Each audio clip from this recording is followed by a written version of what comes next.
Bonjour à tous. On attend encore un petit peu, Didier, ou on se dit que tout le monde est là?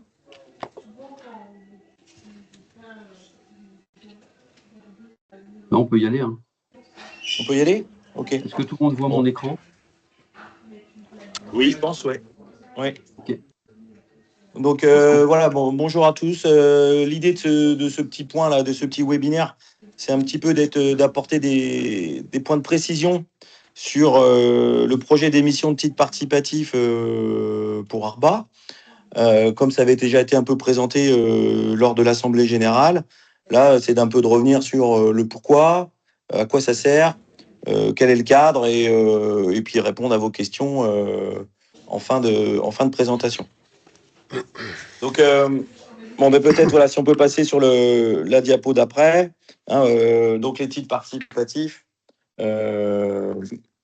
L'objet, ça va vous présenter à quoi ça sert, c'est quoi les engagements, qu'est-ce que ça engendre, quel droit ça donne aux adhérents, et on parlera du processus de souscription, comment on envisage tout le process de promesse, de souscription, de versement réel de souscription, et toutes ces étapes-là.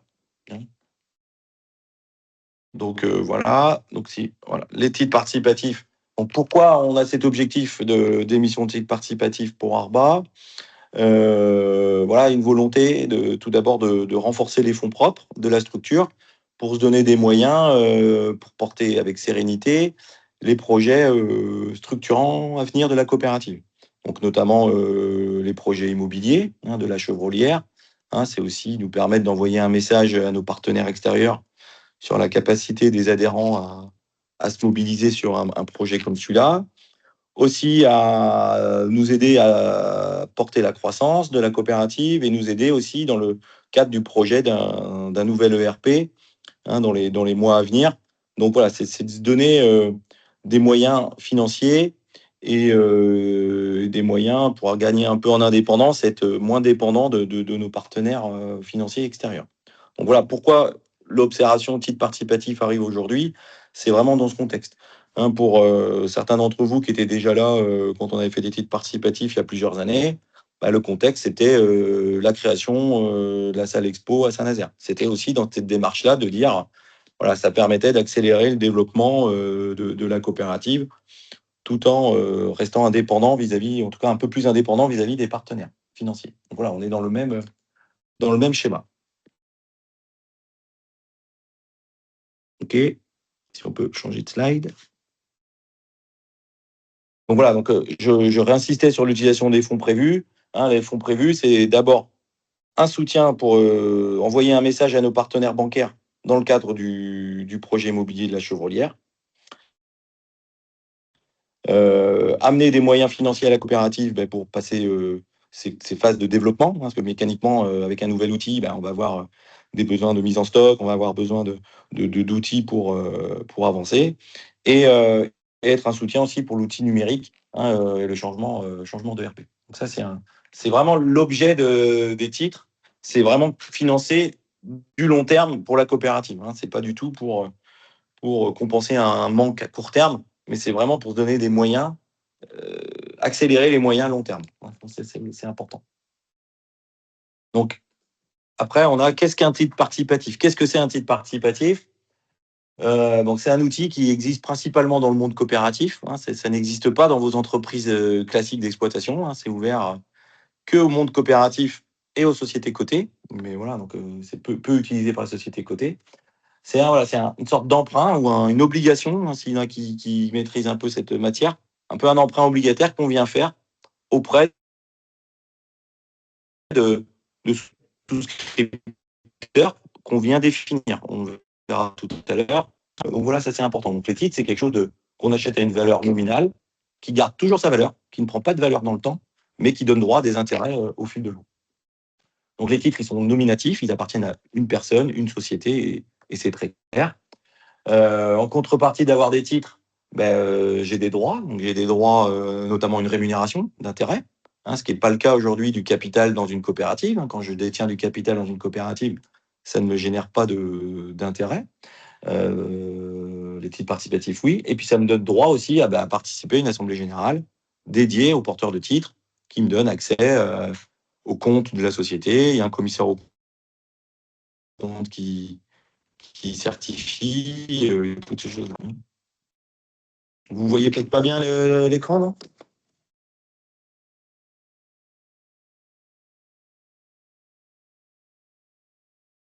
Est-ce que Didier, tu peux mettre en plein écran pour que ça soit plus gros, peut-être?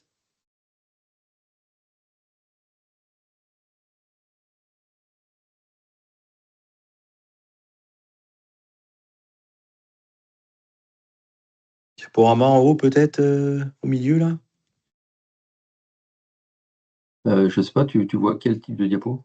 Non, mais en fait, j'ai l'impression qu'à l'écran, c'est divisé en deux. Tu as l'écran principal un peu plus gros et derrière, tu as l'écran d'après qui est mis en petit. Et je pense que pour les gens, c'est peut-être pas assez visible. Ok, alors attends.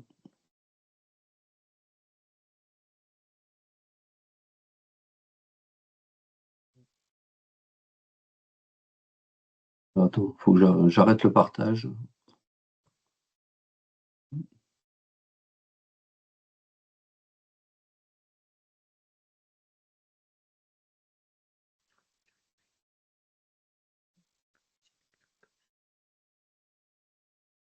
J'arrive pas à faire mieux. Attends, je vais essayer de me reconnecter. Je suis désolé, hein, c'est de mon fait. Hop.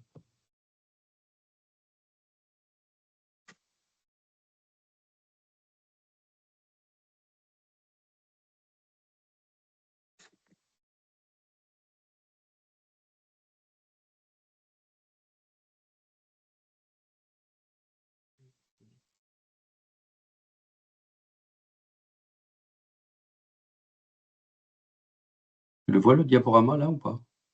Non.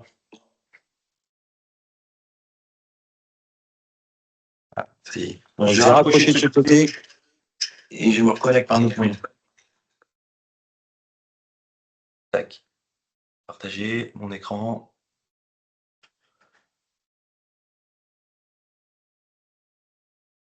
Voilà. C'est mieux pour tous là? Vous voyez mieux l'écran? Parfait. Ouais, c'est parfait. C'est parfait? Ok. Bon, bah, c'est parfait. Donc voilà, donc qu'est-ce qu'un titre participatif? Hein, voilà, je le rappelais, c'est une sorte d'emprunt obligataire.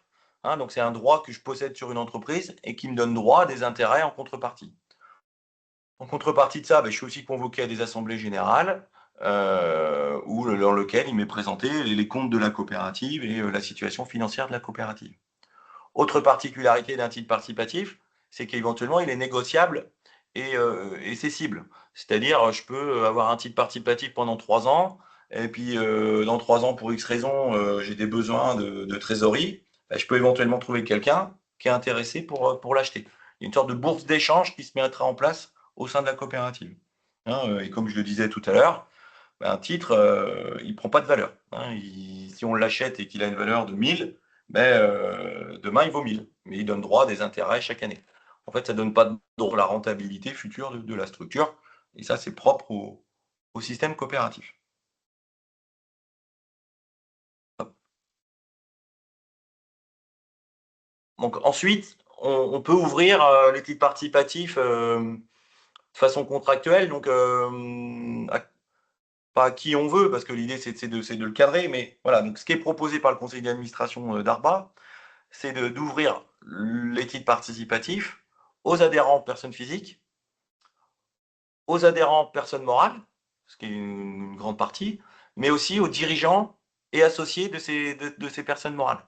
Donc on le verra tout à l'heure, mais on peut très bien acquérir des titres via sa société menuiserie Gouachon et prendre des titres aussi en tant que Philippe Gouachon.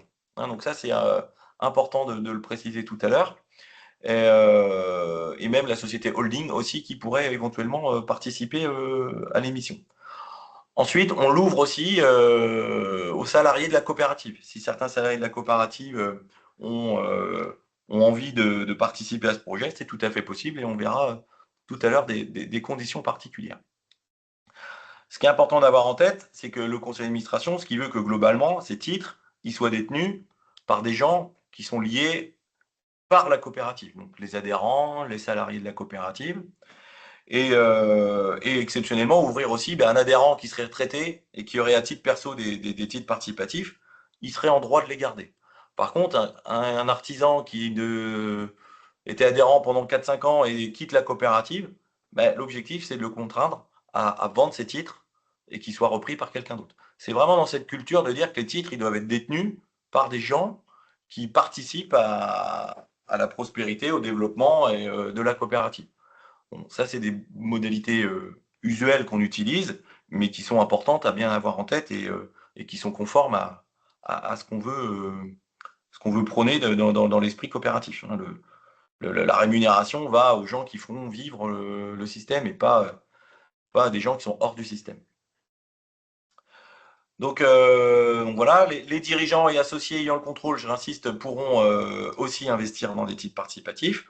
On verra tout à l'heure un exemple. Hein. On pourrait très bien avoir une holding qui investit, une société d'exploitation qui investit et un dirigeant à titre perso qui investit. Bon, il y a des limites qui ont été proposées par le conseil d'administration, mais voilà, c'est pour vous dire que tout ça, c'est possible. Les salariés de la coopérative pourront, et voilà. Et les conditions d'éligibilité, c'est de répondre aux critères le jour du bulletin de souscription, qui sera plutôt sur la fin de l'année 2026. Le montant de la souscription tel qu'il est proposé, on considère, voilà, il faut le ticket d'entrée, entre guillemets, c'est quand je suis adhérent ou dirigeant ou associé d'une entreprise adhérente. Le ticket d'entrée, c'est 2000 euros. Donc, c'est 4 titres de 500 euros. Hein, toujours l'idée, c'est d'avoir un maximum de souscripteurs, hein, toujours pour montrer que c'est un projet collectif, qu'il y a un projet d'adhésion. Mais c'était aussi d'y mettre, voilà, pas non plus un montant de 100 euros en disant, sinon ça multiplie aussi toutes les démarches administratives, toute la lourdeur que ça peut générer. Donc, ce ticket d'entrée nous paraissait plutôt sain. Et ensuite, pour les salariés de la coopérative, bon voilà, comme on est aussi dans un autre contexte, voilà, on a mis un ticket d'entrée plutôt à 500 euros. Un titre suffit pour être porteur. Donc, si on veut, on peut ne prendre qu'un titre pour participer à l'effort. Ensuite, dans cette logique de dire, il ne faut pas qu'il y ait 3 adhérents qui portent l'ensemble des titres participatifs, c'est vraiment pas ce qu'on veut faire. On s'est dit, on y met un plafond. Et donc, le plafond envisagé, c'est 20 000 euros par souscripteur. Donc voilà, donc ça c'est le premier critère, sachant qu'il y a un petit peu d'exception et de précision, parce que si on a plusieurs sociétés, hein, si on souscrit avec sa société d'exploitation et sa holding, le plafond c'est quand même 20 000 euros. On a bien 15 souscripteurs. Le plafond peut monter que si on y va à titre personnel et avec sa société. Donc ça c'était important de se dire ça. On va le voir juste après dans un exemple, mais voilà. Hein, donc un adhérent en nom propre pourrait prendre 20 000 euros de titre participatif et il peut aussi prendre 20 000 euros de titre avec sa société d'exploitation. Donc au maximum, tout ce qui est lié à un adhérent, ça représentera 40 000 euros s'il y va à titre perso, s'il y va avec sa société. Mais c'est bien vous qui choisissez avec quelle structure vous avez envie de souscrire. D'accord ? Juste au niveau fiscal, pour les intérêts, je n'ai peut-être pas parlé après, mais voilà, c'est important. Si vous le faites à titre perso, forcément, c'est comme vos placements à la banque, c'est fiscalisé. Hein, aujourd'hui, c'est fiscalisé à la flat tax, hein, globalement. Donc, c'est un taux de 31,4%. Donc, globalement, il y a un petit tiers des intérêts qu'on perçoit qui seront prélevés à la source et qui seront versés aux impôts.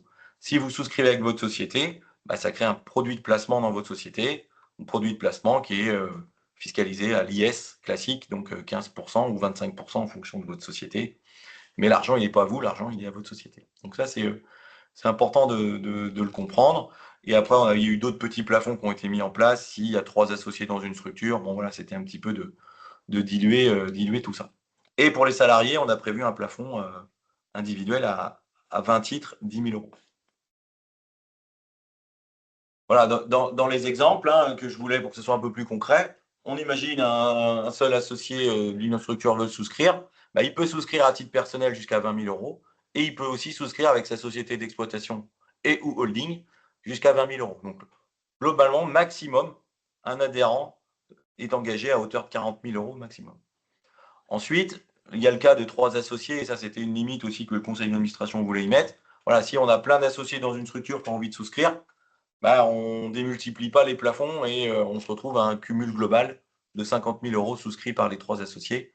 Bon, voilà, c'est une règle qui a voulu être mise en place par le conseil. C'est pas, on n'aura pas forcément 50 cas dans cette situation-là, mais c'était un peu de dire que voilà, il y a une limite aussi qui a été donnée pour pas avoir un engagement trop fort vis-à-vis d'une structure adhérente. L'objectif des titres participatifs et le plafond maximum que le conseil d'administration se donne, c'est un plafond maximum de 1,5 million d'euros. Hein, voilà, montant qui a été un peu déterminé par rapport au nombre d'adhérents, par rapport aux levées de fonds qui ont pu être générées sur d'autres coopératives. Donc voilà, c'est un objectif qui est donné. Voilà, si à la fin on a 1 million 6 de titres, on sera peut-être qu'on fera plus ou pas, ou voilà, ça va dépendre un petit peu comment c'est appréhendé par les adhérents, comment l'outil est reçu et voilà. Mais voilà, ça c'est important d'avoir ces limites-là. On n'est pas non plus parti sur des montants complètement délirants. Au niveau de la rémunération, comme je disais tout à l'heure, j'achète des titres participatifs, donc en face, je récupère des droits. La loi oblige à avoir une partie fixe et une partie variable. Et dans votre cas, et ce qu'on fait souvent, c'est de maximiser la partie fixe pour pas qu'il y ait de notion trop de variables à la hausse ou à la baisse. Mais c'était d'avoir un engagement ferme sur un taux. Mais on est obligé quand même d'avoir une petite partie variable, donc on le fait quand même. Donc le taux de rémunération qui est proposé pour cette émission de titre participatif, il est de 5%. Donc aujourd'hui, on assure, quoi qu'il se passe à terme, une rémunération à 5%. Ce qui est aujourd'hui un taux intéressant au regard des niveaux de placement, hein, où on a un livret A qui est plutôt à 1,25 ou 1,5. Je n'ai plus tout à fait en tête que ça varie régulièrement, mais voilà, on est plutôt sur ces niveaux-là. Donc voilà. Hein, donc ça, c'est important de le comprendre. On rappelle que les titres participatifs, ou on précise, parce que je ne l'ai peut-être pas dit tout à l'heure, que les titres participatifs, c'est un peu un engagement long terme. Hein, ça dure au moins 7 ans. Hein, donc c'est au moins sur une durée de 7 ans. Mais comme je disais tout à l'heure, si on veut sortir avant, il est tout à fait possible d'en sortir, mais il faut trouver quelqu'un qui souhaite acquérir. Okay. Donc l'objectif des intérêts, c'est de les verser une fois par an, en janvier de l'année suivante. Donc voilà, si on imagine des souscriptions en fin d'année 2026, les premiers intérêts seront versés par la coopérative en janvier 2028. Donc, en contrepartie de ça, il y a des droits pour les porteurs, donc des droits à l'information. Donc, voilà, il y aura une assemblée générale, comme je disais en introduction, qui sera faite. Vous aurez aussi accès au compte de la coopérative. C'est déjà le cas finalement, parce que vous êtes adhérent de la coopérative, donc vous êtes déjà convié aux assemblées générales, déjà une présentation des comptes qui vous est faite aux réunions de secteur. Donc, vous avez déjà cette information. Mais voilà, c'est quand même un droit qui est donné. Et donc, qui assure voilà, un niveau de transparence est important. Dernier point, le mécanisme de rachat, voilà, possibilité de mettre en place une bourse d'échange pour dire, voilà, moi j'ai envie de vendre, j'ai envie de trouver un acquéreur. Et c'est vrai que c'est plutôt sain et on voit bien que globalement ça vit plutôt bien dans les coopératives parce que on a aussi des nouveaux adhérents qui arrivent, qui disent, tiens, mais pourquoi moi j'ai pas pu avoir de titre? Mais oui, mais parce que tu n'étais pas là quand on a émis. Donc ça leur permet aussi d'entrer dans ce dispositif-là et de participer au projet long terme de la coopérative. L'investissement, voilà, la durée, je l'ai dit tout à l'heure, mais c'est en théorie un engagement d'au moins 7 ans, hein, ce qui permet aux banques de considérer ça comme des quasi-fonds propres, donc quelque chose de long terme, et ça c'est important dans la prise en compte des banques. Et donc c'est qu'au bout de ce délai de 7 ans, que la coopérative est en droit de rembourser les titres. Elle le fait pas, mais c'est à l'initiative de la coopérative. Et donc c'est vrai que les titres participatifs de la salle expo de Saint-Nazaire, eux, ils ont été remboursés. Je ne sais plus en tête si c'était pile poil à l'échéance des 7 ans ou juste après, mais c'était assez rapide. Mais on ne peut ne pas les rembourser au bout de 7 ans et ça continue à produire ses effets. Le taux d'intérêt continue à produire son taux de 5% s'il y a un remboursement au bout de 8 ans, 9 ans, 10 ans. Et voilà. Et en pratique, dans certaines coopératives, on se rend compte que parfois, les titres participatifs sont mis en place une fois, puis au bout de 7-8 ans, on fait le projet d'en remettre une autre pour rembourser la première, et puis rouvrir un peu les titres à des nouveaux porteurs, à des gens qui sont plus dans le quotidien. Voilà. Mais ça, on avisera le moment venu en fonction du développement, des besoins de la coopérative. le moment venu. Mais voilà, c'est bien une notion quand même d'investissement long terme. Et c'est pour ça aussi qu'en contrepartie, on y met un taux d'intérêt un peu plus rémunérateur. Donc voilà, donc il y a possibilité de mettre en place une bourse d'échange, comme je disais tout à l'heure, et par contre, bien une cession à la valeur nominale. Hein. Donc si j'ai pris pour 2000 euros de titres, ben, quand je les vends 2000 euros. Je n'ai pas de plus-value parce qu'il n'y a pas de droit, y a pas de droit sur l'actif de la coopérative. C'est vraiment à la valeur nominale. Il y aura des cas de cession obligatoires, comme je le disais tout à l'heure, ben, un adhérent qui quitterait la coopérative, qui ne serait pas un retraité à titre perso, ben, lui, dans la logique, il serait obligé de vendre ses titres. Et c'est plutôt normal parce qu'on ne veut pas que les titres participatifs soient détenus par des gens qui ne travaillent pas avec la coopérative. C'est un petit peu ça serait contradictoire dans l'ADN qu'on veut y mettre. Donc bon, ça pose généralement pas de difficulté.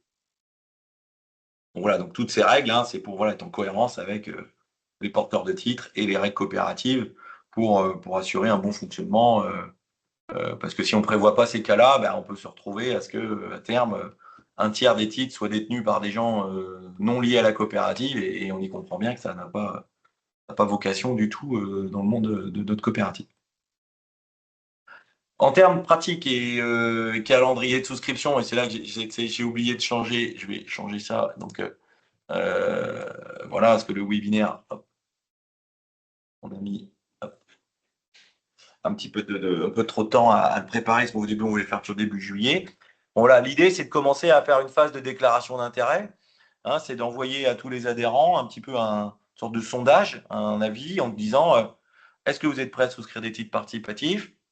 Et si oui, à quelle hauteur? Donc, c'est un petit peu pour avoir cette première vision, cette première approche d'enveloppe globale.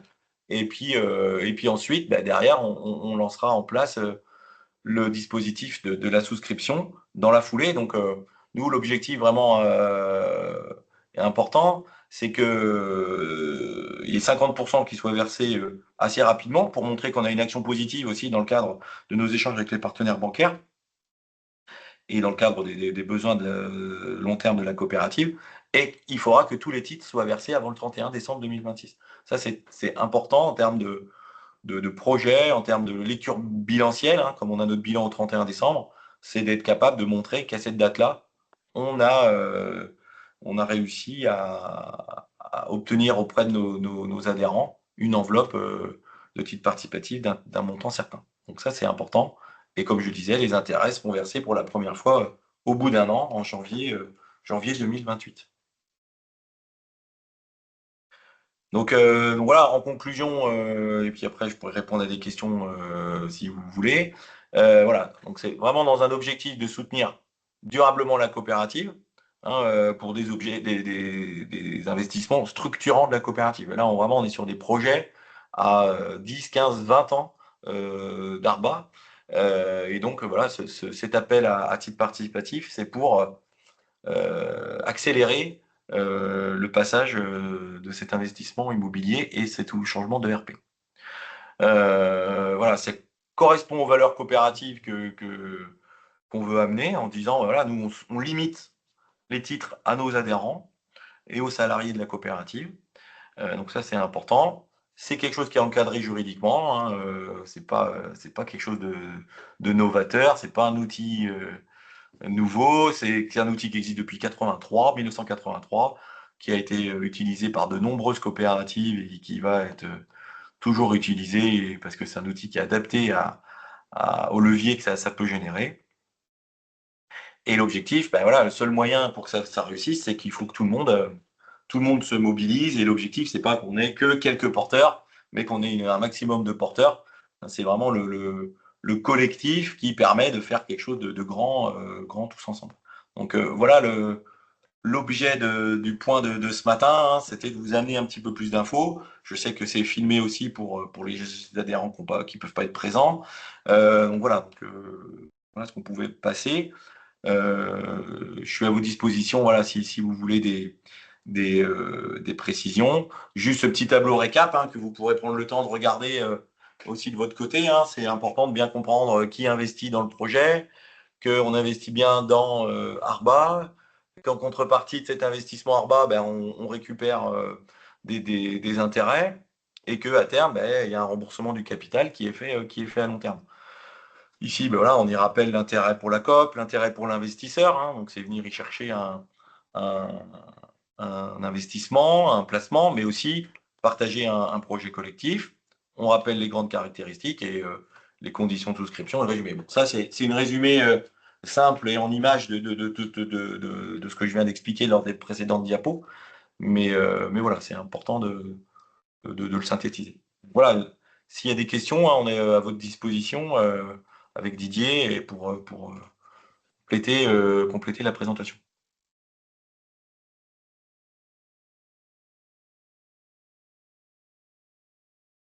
Juste pour compléter, hein, Philippe, c'est en effet complètement pour nos projets structurants, renforcer, nos fonds propres et la solidité financière. C'est aussi une exigence dans le cadre des développements par leur CAB. Voilà. Donc on rentre aussi dans cette lignée-là où pour sécuriser bien sûr Arba, mais aussi l'ensemble des coopératives de leur CAB, qui nous demandent voilà, une sécurité financière supplémentaire dans des projets très structurants.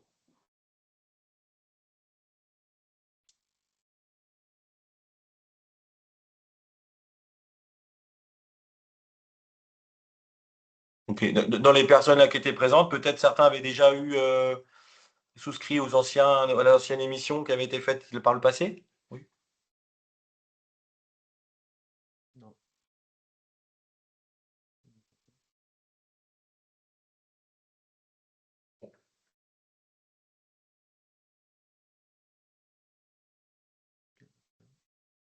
Bon voilà, bon, je me dis, moi, s'il n'y a pas de questions majeures ou de points complémentaires, je pense que voilà, on peut clore le webinaire, mais voilà, je suis à votre dispo si besoin, ou mes coordonnées, vous pouvez les avoir. S'il y a une question par mail, n'hésitez pas, on essaiera d'y répondre et vous ramener d'autres infos, hein, pas de sujet. Hein.